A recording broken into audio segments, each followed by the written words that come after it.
नमस्कार। असम आदित्य से मैं काजल आप सभी का स्वागत करती हूँ। आइए देखते हैं आज की पहली खबर। जम्मू कश्मीर के गुलमर्ग में एक इग्लू कैफे पर्यटकों के आकर्षण का केंद्र बना हुआ है। ये गुलमर्ग के प्रसिद्ध स्की रिजॉर्ट में है, जिसे दुनिया का सबसे बड़ा इग्लू बताया जा रहा है। जम्मू कश्मीर के गुलमर्ग में एक इग्लू कैफे पर्यटकों के आकर्षण का केंद्र बना हुआ है। ये गुलमर्ग के प्रसिद्ध स्की रिजॉर्ट में है, जिसे दुनिया का सबसे बड़ा इग्लू बताया जा रहा है। इसकी ऊंचाई जहां 37.5 फीट बताई गई है, वहीं इसका व्यास 44.5 फीट है। इसके निर्माता सैयद वसीम शाह का दावा है कि ये दुनिया का अपनी तरह का सबसे बड़ा इग्लू कैफे है। शाह ने कहा, मैंने कुछ साल पहले स्विट्जरलैंड में इस अवधारणा को देखा था, जहां उनके पास ऐसे होटल हैं जहां सोने की भी सुविधा है। मुझे लगा कि गुलमर्ग में बहुत बर्फ है और क्यों ना इस अवधारणा को यहाँ शुरू किया जाए। शाह के मुताबिक उन्होंने पिछले साल भी एक इग्लू कैफे बनाया था और दावा किया था कि ये एशिया का सबसे बड़ा इग्लू कैफे है। एक होटल व्यवसायी शाह के मुताबिक इस साल मैंने दुनिया का सबसे ऊंचा स्थान बनाया है और इसकी ऊंचाई 37.5 फीट है और इसका व्यास 44.5 फीट है। उन्होंने कहा कि Guinness book of world records के अनुसार सबसे बड़ा इग्लू कैफे स्विट्जरलैंड में है और इसकी ऊंचाई 33.8 फीट और व्यास 42.4 फीट है, तो ये उससे बड़ा है। उन्होंने कहा कि पिछले साल के कैफे में 4 टेबल थे और एक बार में 16 लोग खा सकते थे, लेकिन इस साल उन्होंने 10 टेबल रखे हैं, जिनमें 40 लोग एक साथ मिलकर खा सकते हैं। उन्होंने कहा कि दिन रात 25 लोगों के साथ इसे पूरा करने में उन्हें करीब 64 दिन लगे। उन्होंने बताया कि इसकी मोटाई 5 फीट है। साथ ही उम्मीद जताई कि ये 15 मार्च तक चलेगा, जिसके बाद इसे जनता के लिए बंद कर दिया जाएगा। ये कैफे स्थानीय लोगों के साथ साथ रिजॉर्ट में आने वाले पर्यटकों के लिए आकर्षण का केंद्र बन गया है। News desk report, Assam Aditya. अब बढ़ते हैं अगली खबर की ओर। नेपाल में शोधकर्ताओं ने मंगलवार को चेतावनी दी कि माउंट एवरेस्ट की चोटी पर सबसे ऊंचा ग्लेशियर इस सदी के मध्य तक गायब हो सकता है, क्योंकि दुनिया के सबसे ऊंचे पर्वत पर 2000 साल पुरानी बर्फ की टोपी खतरनाक दर से पतली हो रही है। नेपाल में शोधकर्ताओं ने मंगलवार को चेतावनी दी कि माउंट एवरेस्ट की चोटी पर सबसे ऊंचा ग्लेशियर इस सदी के मध्य तक गायब हो सकता है, क्योंकि दुनिया के सबसे ऊंचे पर्वत पर 2000 साल पुरानी बर्फ की टोपी खतरनाक दर से पतली हो रही है। International centre for integrated mountain development ने जारी एक ताज़ा शोध रिपोर्ट का हवाला देते हुए कहा कि 1990 के दशक के बाद से एवरेस्ट पर काफी बर्फ गिर रही है। ICIMOD ने कहा कि एवरेस्ट अभियान एवरेस्ट के लिए सबसे व्यापक वैज्ञानिक अभियान ने ग्लेशियरों और अल्पाइन पर्यावरण पर ट्रेल ब्लेजिंग शोध किया है। शोधकर्ताओं ने रेडियो कार्बन डेटिंग के आधार पर ग्लेशियर में बर्फ की उम्र 2000 साल पुरानी होने का अनुमान लगाया था। उन्होंने चेतावनी दी कि इस सदी के मध्य तक सबसे ऊंचा ग्लेशियर गायब हो सकता है। बर्फ की इस मोटाई को बनाने में लगे 2000 वर्षों की तुलना में मापी गई बर्फ के नुकसान की दर 80 गुना अधिक तेज है।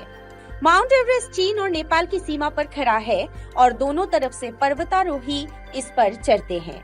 माउंट एवरेस्ट को नेपाल में सागरमाथा के नाम से जाना जाता है, जबकि चीन में इसे माउंट कोमोलंगमा कहा जाता है, जो दुनिया की सबसे ऊंची चोटी का तिब्बती नाम है। News desk report, Assam Aditya. आज डिब्रूगढ़ के चोकीडिंगी इलाके में एक व्यक्ति का शव बरामद किया गया है। खबरों के मुताबिक मृत व्यक्ति नालिया पुल का रहने वाला है।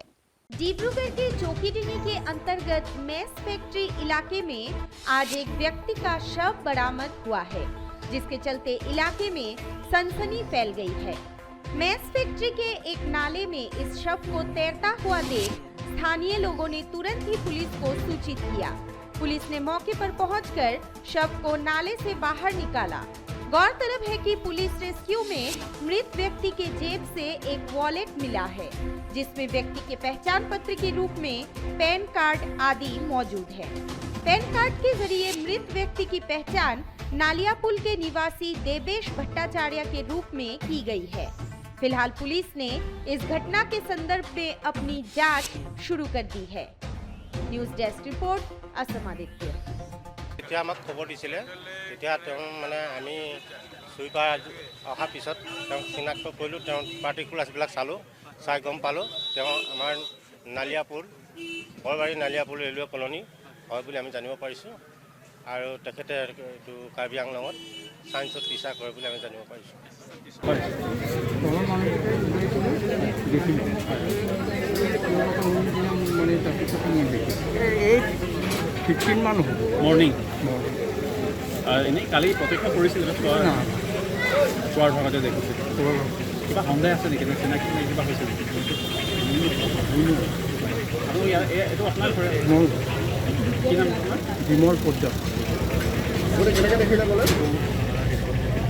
এই তলৰ মানুহকেইটা ইয়াতে ওলাইছে, তেওঁলোকে দেখিলে প্ৰথম তেওঁলোকৰ মানে তেওঁৰ পাখৰ শুনি কিনে মই ওপৰৰ পৰা চাওঁ, তাৰপিছত আৰক্ষীক আপুনি খবৰ দিছে? মই और अब समय है देश दुनिया के इतिहास में आज यानी कि 10 फरवरी की तारीख पर दर्ज अन्य महत्वपूर्ण घटनाओं के बारे में बताने की। आज के दिन सन 1495 में इंग्लैंड में सर विलियम स्टैनली को मौत के घाट उतार दिया गया था। 1616 में ब्रिटेन के राजदूत सर थॉमस रो मुगल शासक जहांगीर के दरबार अजमेर में आए थे। 1847 में बांग्ला कवि लेखक नवीन चंद्र सेन का जन्म हुआ था। 1879 में अमेरिका के कैलिफोर्निया थिएटर में पहली बार रोशनी के लिए बिजली का इस्तेमाल किया गया था। 1921 में महात्मा गांधी जी ने काशी विद्यापीठ का उद्घाटन किया था। 1921 में ड्यूक ऑफ कनॉट ने इंडिया गेट की नींव रखी थी। 1931 में नई दिल्ली भारत की राजधानी बनी थी। 1933 में जर्मनी के तानाशाह हिटलर ने मार्क्सवाद के समाप्त होने की घोषणा की थी। 1947 में नीदरलैंड्स रेडियो यूनियन की स्थापना हुई थी। 1970 में मशहूर हिंदी कवि कुमार विश्वास का जन्म हुआ था। 1979 में ईटानगर को अरुणाचल प्रदेश की राजधानी बनाया गया था। 1981 में खगोलविद राय पैंथर द्वारा धूमकेतु की खोज की थी। 1991 में मुक्केबाजी की दुनिया के सबसे सफल खिलाड़ी रहे माइक टायसन को आज ही के दिन बलात्कार का दोषी पाया गया था।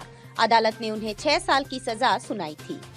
1992 में अंडमान और निकोबार द्वीप विदेशी पर्यटकों के लिए खुला था। 1996 में शतरंज को दिमाग का खेल माना जाता है और IBM ने शतरंज खेलने वाला कंप्यूटर डीप ब्लू बनाया था।